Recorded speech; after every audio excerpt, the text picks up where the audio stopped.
Alright, so today doing some on-farm butchering and thought I'd show the butcher shop. This is going to be mostly about the butcher shop itself. There's far better videos than my fairly amateur butchering skills to be shown. Not that I'm terrible or anything, but there's way better videos to watch if you want to learn how to butcher. Obviously it starts with a shipping container, and inside the shipping container we have there was a gas station where they were tearing out all their cooler panels for their walk-in coolers, so they had them outside of the construction site. I went by and asked them if I could have them, and they said yes. So I got enough panels to do this whole room and a pretty nice door back there, so I have entrance from both ends.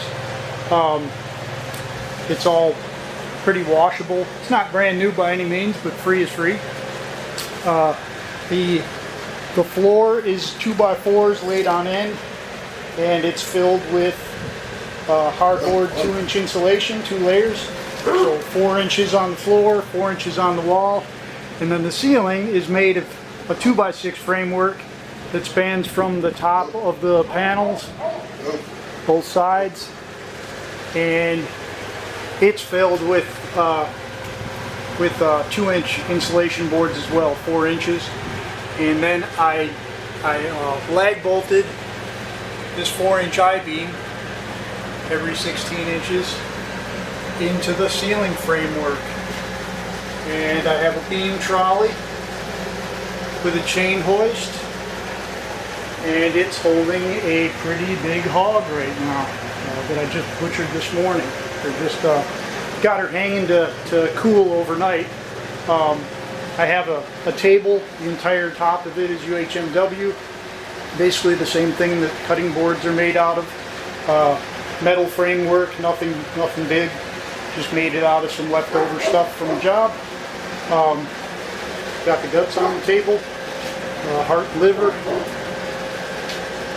We have, for the cooling system, through wall, or a window air conditioner, a pretty big one. It's a 24,000 BTU air conditioner, just a window air, and it's controlled by a CoolBot. Now this will trick this air conditioner into going down to about 35 degrees without freezing up. So there's 2 sensors that are coming off the CoolBot that are used to trick the air conditioner into acting different than it normally would. So basically what you get is, for not a whole lot of money, I mean for the price of a window air, you can cool a room this size, which is about 16 by 8 by about 8 feet tall, for the price of the electricity that a window air runs, and without all the big expensive stuff that you'd need for a traditional walk-in cooler. I like this setup because I can butcher any time of the year, really. I actually do a lot of butchering more in the summer and early fall or late fall, so you can't really do it outside unless you're really fast before the meat starts to spoil and get funky. So it's really nice to have a cold place that I can come in and do my butchering when the animals are all fat and happy and healthy, rather than doing it in the middle of winter when everybody's kind of, you know, just getting by, you know what I mean? So the hogs are real fat when I'm able to butcher them, as you can see. Again, not to make this a butchery video, but I do not scald. I just go ahead and skin. I don't have the means to go ahead and scald anything this size, nor do I care to. And a lot of the fat is going to be cut off the cuts anyway. So as you can see, this girl was really fat. So there's going to be like 2 inches to 3 inches of fat that's got to be turned into lard anyway, which is what I do with the extra fat. I turn it into lard and use it for frying, baking, soap making. I even make little fat and seed feeders for chickens and other birds in the winter. I'll give it to dogs in the winter as a supplement to keep them a little bit more high energy, a little bit warmer in the winter. So it all around gets used, and it's a good resource. So lighting is just some basic LED panels I had left over from the job. There's not much in here for electrical besides the 240 for the cooler, just an outlet for the CoolBot, an outlet for the butchering devices. I have a bandsaw and a big grinder that I will show coming up. Enjoy. Alright, we're in the butcher shop the morning the next day. The meat has had a chance to sit overnight in a cold room. It's plenty cold in here, that's room temp according to the CoolBot. The meat has been able to dry and get firm, which does make a really big difference as far as butchering. If you try to disassemble an animal while it's still warm, it's a lot more work than doing it when it's more cold and the meat is firm. Just wanted to talk a little bit about something that I've thought of as far as doing your own butchery and having your own butcher shop, which is a pretty big investment in materials and the room and the tools, but it's a very important step of doing your own food production. So if you're like me, you're going to buy the best food you can find to feed your animals out. I have my hogs running on 20 acres of forest in the winter with access to a really big pond. They have access to pasture, another 12 or 15 acres of pasture in the summer that I rotate them around on. They're raised in a family group. They're typically born right here. I do my own farrowing, let them farrow right in the forest. So they live a very natural life compared to a lot of farm animals. So to go to that level, and then to take your animals and trick them onto a trailer and drive them at 70 miles an hour down the highway and drop them off at a death-smelling slaughterhouse, concrete floors, strange food, strange smells, strange people, and then hear their family get killed in front of them, just floods their systems with cortisol. Very, very big stressful event right at the end of their life, right before and during processing. And in my experience, because I've done that before, it drastically changes the quality of the meat. So all your good practices that you've been practicing throughout your raising kind of gets negated by that final process of the processing at the processing facility. So what I like to do is I'll just put feed on the ground and they're all eating, and I pop them in the head with a 22 and I bleed them out, skin them, hang them. It sounds pretty brutal, and it is. It's not a pleasant experience by any means, but it is the most important step in raising them, or one of the most important steps. And you do end up with a great deal of very high quality meat and the satisfaction that you did the entire thing on your own, from birth to freezer, basically. So I just wanted to say that as far as anyone who's hesitant to invest in something like a small-scale butcher shop, there's more to it than just being able to do it yourself. It drastically changes the quality of the meat you're going to end up with. So the next step here is to, one half at a time, get her on the table, break it down into primals and big sections, and then start the processing of getting it into cuts that you recognize for the freezer. So as I work through the process, I'm going to show you kind of step by step and what tools that I have and use. Again, I'm not going to make this into a butchering video because there's way better butchering videos on YouTube that I've learned from, actually. So anyway, enjoy. Alright, well, that's the end of the first day. I got both halves broken down into packageable parts and cut up for grind and lard. We have leaf lard, regular lard, chocks, bacon, some leaner muscles from the ham that I'm going to cure, spares, both shoulders, the ground, and more lard. Get a lard breed, they said. It'll be fun. The funny thing about a lard breed, they don't really make the greatest bacon. You'd think they would, but it's mostly just a big bunch of fat. So this was a Mulefoot Maishan mix.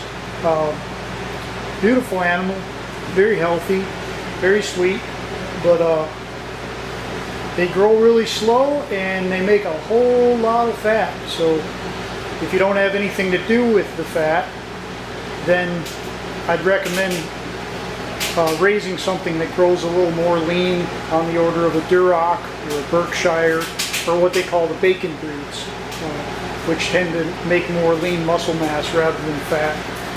And I got a little pile of stuff, bones and whatnot for the dogs. I managed to keep all my fingers attached.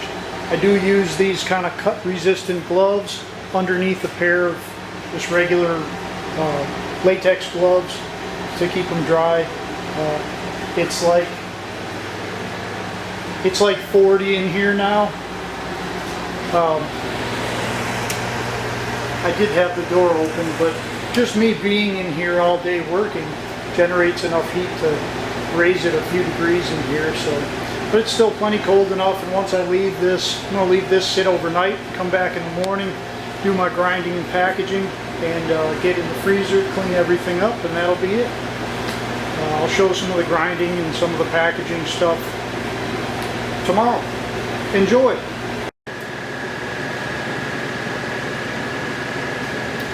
Alright, so we're back in the butcher shop this morning. I like to do my grind first and get that out of the way so I can clean the table off and get ready for the packaging. I do the packaging in butcher tape and paper with tape. And if you have any grease or your hands are greasy or the table's greasy at all, it really makes the tape not work very well. What I like to do is I take my grind pile, just kind of cubed up into chunks, and I like to add the seasoning to this, because to add it after the grind, you have to have a mixer or you have to do it by hand, and it's a great deal of work. And I find that if you kind of get the whole thing coated with seasoning and then run it through the grinder, you get a very even mix. The seasoning is mixed in evenly throughout the grind for your sausage. I just use pre-made seasoning mixes. There's all different kinds. This bag says it's good for 25 pounds. Inconveniently, my mixer, my scale only goes up to 23 pounds, so I got 23 here.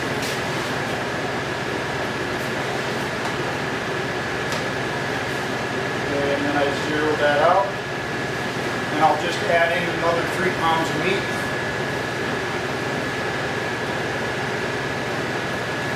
One and a half. There's 2 3/4. Alright, about 3 there. So once you got your meat measured up, I like to take it and split it in half, roughly, into 2 tubs.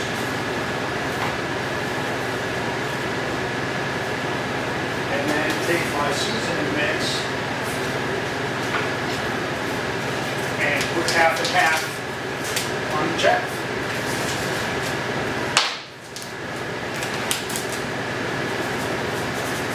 Just throw it on there. Throw it on there, all just kind of by eye. It smells pretty good.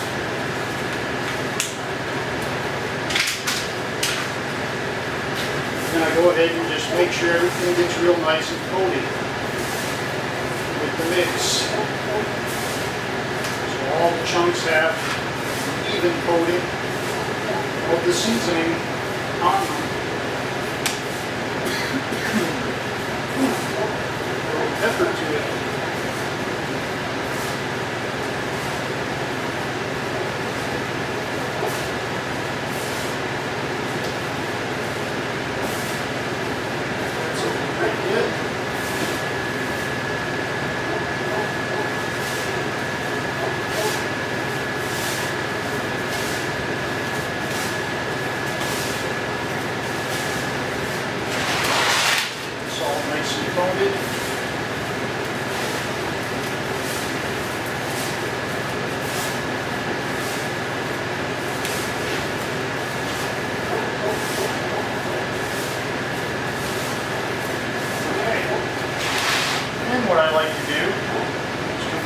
into one, because you'll need a tote for the grind to fall into. So now I have two totes for grind. Empty totes. Put this one behind. This is a Limb grinder, the biggest one we make. I'm pretty happy with it. I just go ahead and hit the foot pedal. It makes it easier than trying to turn the switch on and off all the time. Then you go ahead and you just start feeding it.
Exactly the fat content of it. I just kind of do it by eye. Obviously, the whiter the grind, the more fat.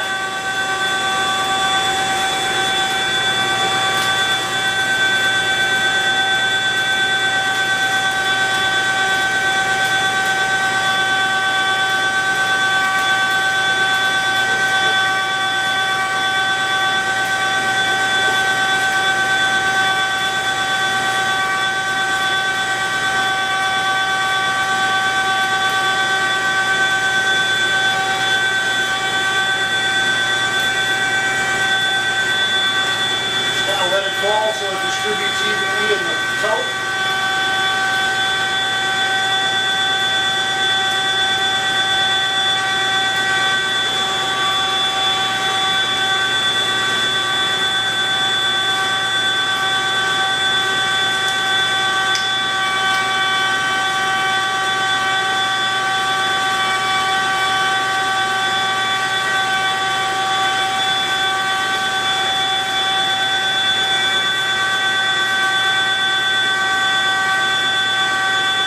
Thing about a water breed is you usually don't have to add fat to it, because they have like a pretty good marbling, like intermuscular fat, and there's plenty of fat on the animal, so I try to err on the side of going a little bit leaner.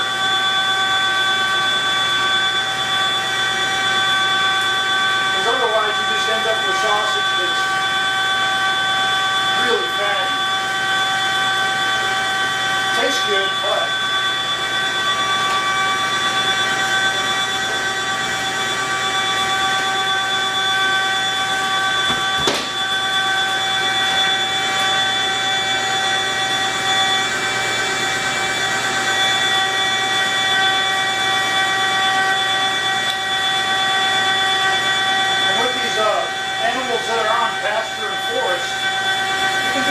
confident that the meat, the fat is going to be of a more healthy quality than an animal that's a feedlot animal that was fed strictly on corn, soy diet.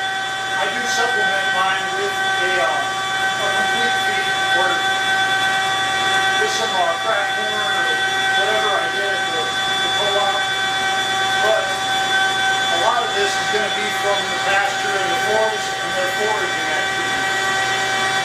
Turns out kind of nice. As you see, that thing chews through 25 pounds of meat really pretty quick. So a good big grinder is a good investment. Something that's got enough power to deal with what you're planning on producing. So you don't want to get an undersized grinder and end up having it lined up or having to take an incredibly long time to do your grind. So that's 25 pounds there. It's ready, it's all seasoned, ready to go in the bags and stuffing, and I'll show that after a bit. Alright, so next step, we got all our grinding done. We got 50 pounds of breakfast and probably 10-ish, maybe a little more pounds of just plain. We got one empty clean tote. We have our sausage press.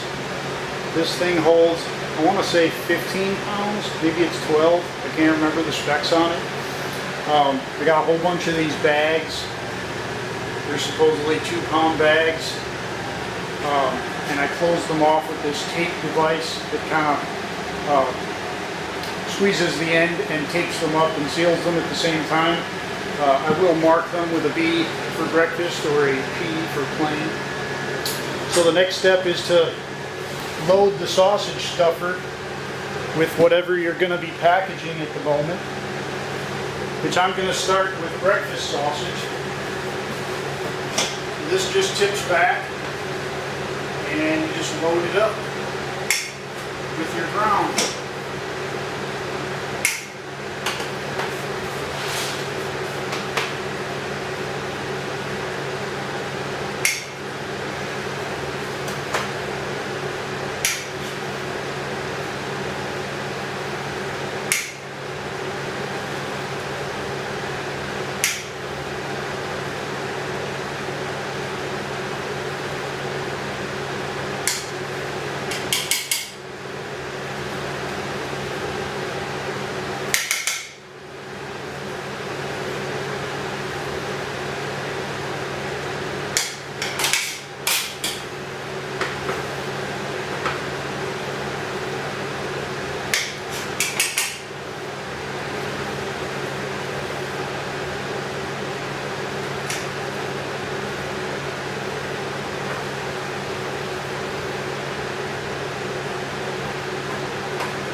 I know there's a way to do this with the grinder. The grinder has a tube such as this one that you can attach to it and just fill the bags as you're grinding. But I'd rather not, when I'm grinding, I'd rather just grind it all the way up, not turning the machine on and off and fighting with bags the whole time. Seems like it might be added degree of difficulty that I'm not really interested in. So there's two separate cranks on this. The top one moves the travel pretty fast. So you'll just get it set with the top one until it's all the way in and it starts to press. And then move to the bottom one.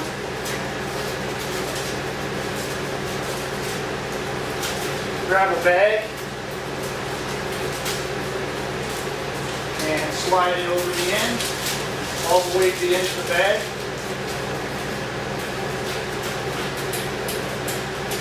Crank your crank in the proper direction until the bag starts to fill. Then kind of slowly move your bag out as it's filling. You don't want to overfill it. Until you get just enough where you can kind of make an end up on it. Like so. Give it a twist, like so. And then right into this device. It tapes it, cuts it, all in one motion. So you end up with a nice bag like so. These bags are pretty cheap. I think I got, this was a box of 1,000 of them or something like that. And then I just go ahead and take a Sharpie and mark it what it is. So B for breakfast in this case. And then I put it on into my clean tote and then continue on. Just keep doing that until all of your sausage is packaged up. Easy peasy. Alright, we've got the grinding done. We've got the ground all packaged up. Bunch of nice looking bags. Breakfast and plain. Now we're ready to move on to our cuts. Nice clean table. The paper works better on a very clean dry surface. The tape works better with no grease. Two clean totes for putting the meat in. You're going to need more than that, but that's what I have ready right now. I have these plastic sheets that I wrap around any sharp bones or anything like that to keep it from poking through the paper. And then just regular freezer tape on a roll. This is a pretty big roll of freezer paper. One side is kind of shiny and the outside is like paper. I put the shiny side inside towards the meat, and then the paper to the outside. The tape sticks better to the paper part. So what I do is just rip a big sheet of paper off. This dispenser is pretty handy. And shiny side, papery side, put the paper side down. Might have to redirect the, just going to go ahead and cut the fan off here because I got a bit of wind blowing. Okay, that's better. What I do is then I'll grab some cuts, and I want to keep one hand pretty clean for the tape, because if you get any grease on your fingers, the tape will just not work. So I'll start with some chops. I'm just going to pack them up in packages of, you know, dinner size packages, I guess. So I'll just grab 4 of them. And they do have a bit of bone on them. So we'll just go ahead and wrap it a little bit.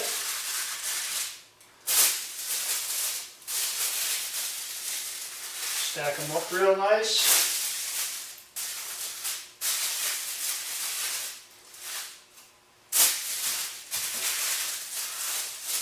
They're kind of forward a bit in the paper, so I can bring this part of the sheet around. I'll fold it in, kind of like you're wrapping a Christmas present. Roll it over, tuck in, roll it, flatten that out a bit.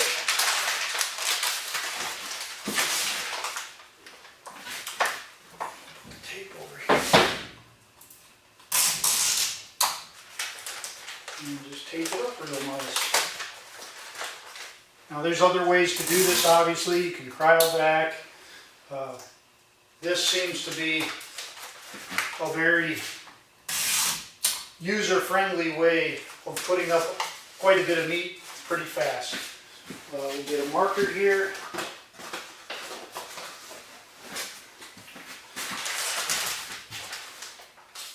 Chops.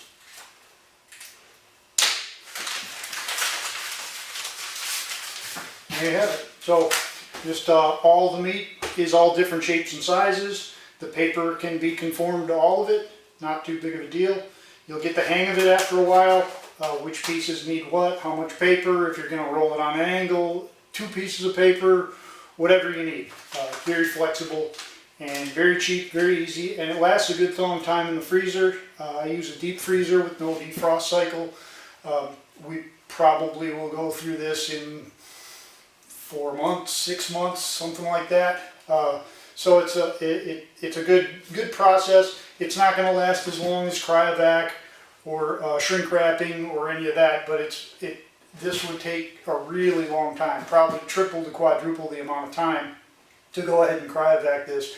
And a shrink wrap machine and all the bags is very expensive. Also, this is mostly just paper, so it's biodegradable. You can burn it, you can put it in the trash, and it won't be here 500 years from now. So that's a bonus too in my book. Anyway, enjoy. Alright, so here's the final product, all packaged up in the freezer. You got all the ground on the bottom, shoulders and spares, chops, tenderloins, sirloins, etc. This is minus the hams, which are in the cure, and the bacons, which are also in the cure, and enough lard that in mason jars will probably fill this entire door. I'll show the lard making process in another video probably. Enjoy! Alright, we got them in the pan trying out some of the breakfast sausage. Wanted to kind of show off how red the meat is on a mule foot Marchand mix. Nice red, bright red meat, almost as dark as beef. They look nice and lean. I'm hoping they're fatty enough to hold together, but lean enough to not make me fatter than hell. Enjoy!